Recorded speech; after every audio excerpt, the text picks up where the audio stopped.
But I think I've shared this with a couple of times in the group and with you directly, is what I've found through this process is that taking in everything that I've learned with you in regards to the support that I need, I think I always thought that I'm the one doing the healing.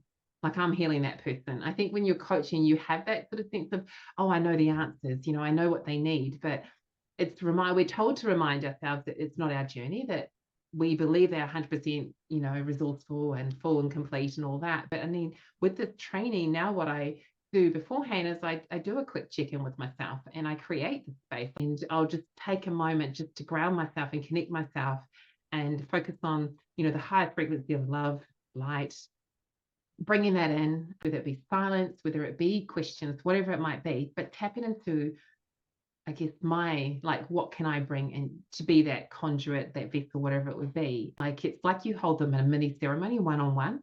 And it's been really special to not even know why you ask a certain question, but it's that real trust in myself and the intuition that it's like I've been guided in some way, whatever that person needs. Beforehand, I had one client come in and I was like, I knew her reasonably well. So I'm like, okay, this was towards the end when we were doing our final ceremonies with each other as part of our graduation. And I was like, I feel like, I was just walking in nature and I was like, I feel like she needs maybe a bit of a ceremony, to be held in ceremony. And so I actually invited her. And so I think a couple of days before, I reached out to her and said, look, I'm thinking the session could be something like this. Didn't say exactly what it was like, but I said, I feel like, do something a little bit different if you're up for that. And what it would be. And I sort of described very basic kind of, but it was effectively, it was holding her in ceremony. I'm good for that. And so then the day of, I just had this idea of, I feel like she needs to bring in something that she can connect to and maybe anchor in whatever it is. I said, just have a feel into like what your intention is for the ceremony, but then session, let's call it session, and what you'd like to bring. And she was like, okay.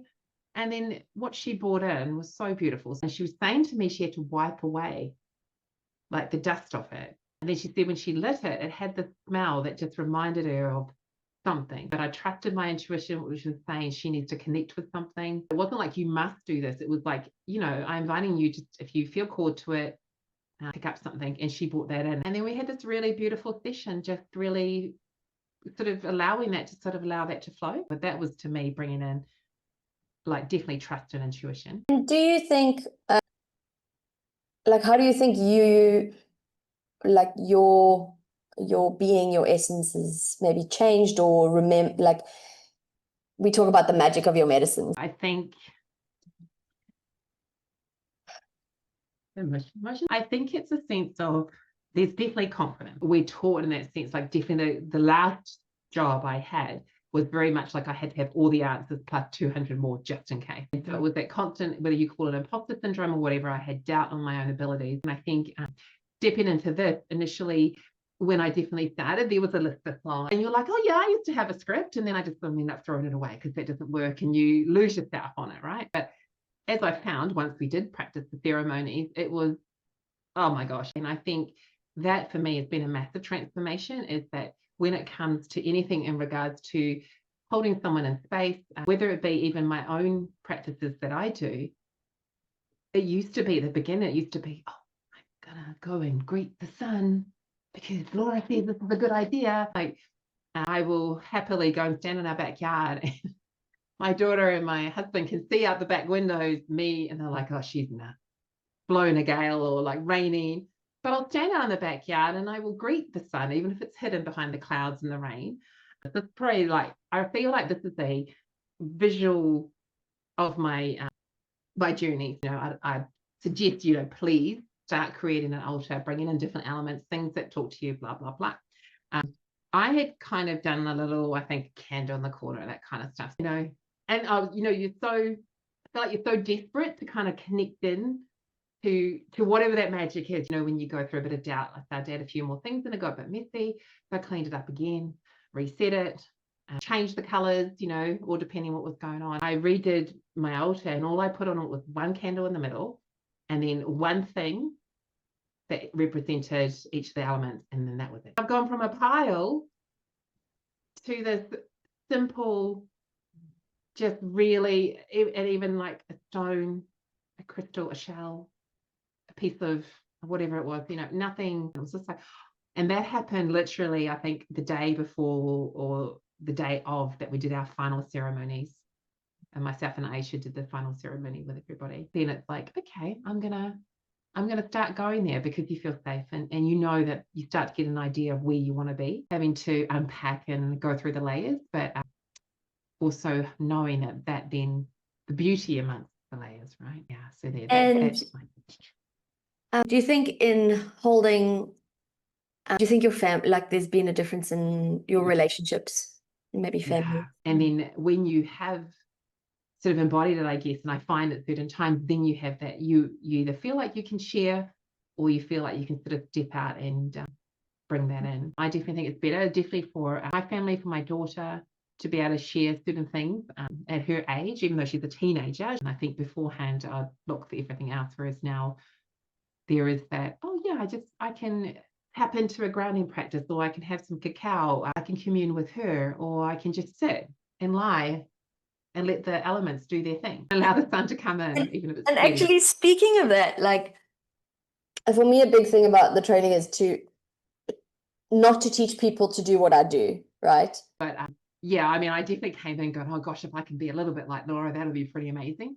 I could do that here. And I definitely went from the beginning of bringing the cacao in, and even when thinking of things like, oh, but I don't like dancing. Okay, here's all the stuff. Okay, and everyone's just going for it and just putting their pieces in wherever they feel like they want it to go. And that was the magic of it.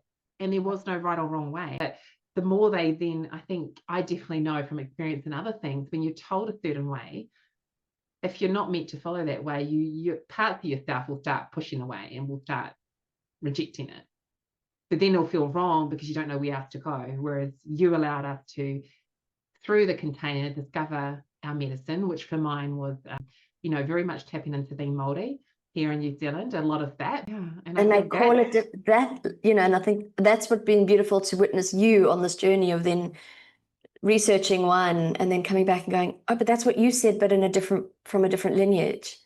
Yeah, we're definitely recognizing what I'm learning is, it seems every ancient wisdom has that, and they call it something different potentially, but they all very much are that sacred reciprocity between nature and ourselves. Like, I think I was in Brisbane a couple of weeks back, and I was invited to, someone shared to me, you should go to the forest at Mary King Cross Rainforest up in the hinterlands, I think, Sunshine Coast. And I went there with my daughter, and it was a bit of a rush trip because we had to get somewhere, but I was like, no, I really want to go. But as I was leaving, I took like a little crystal up there, just a teeny tiny one, just to place it as a bit of an offering, because I didn't want to wreck the environment, obviously. So I just placed something that I didn't think I would.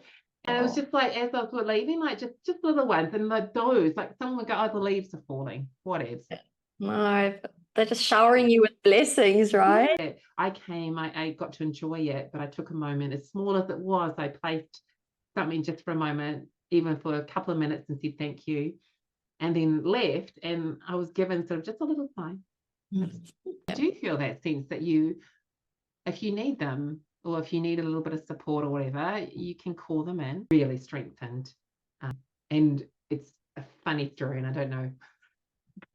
Our family, our extended family, were chatting the other day, and my dad was sharing about an auntie of mine, probably like a great auntie. But this course has definitely allowed me to be in a place now where, I feel comfortable, I feel confident in holding space for others. And then you can take that practice, if you wish, to continue that on, and then add into it as you need to. And I was like, yeah, I'm going to do that. So, that was part of the learnings as well, was to get confident and figure out how to use Zoom and music, and to get the right volume and what music makes sense. So yeah, in terms of that, and now where I'm sort of seeing myself going is definitely, as I've been reminded, because I was looking for another thing to sign up to, and going, oh, I need to learn more about, being my Māori wisdom, like in terms of ancient wisdom.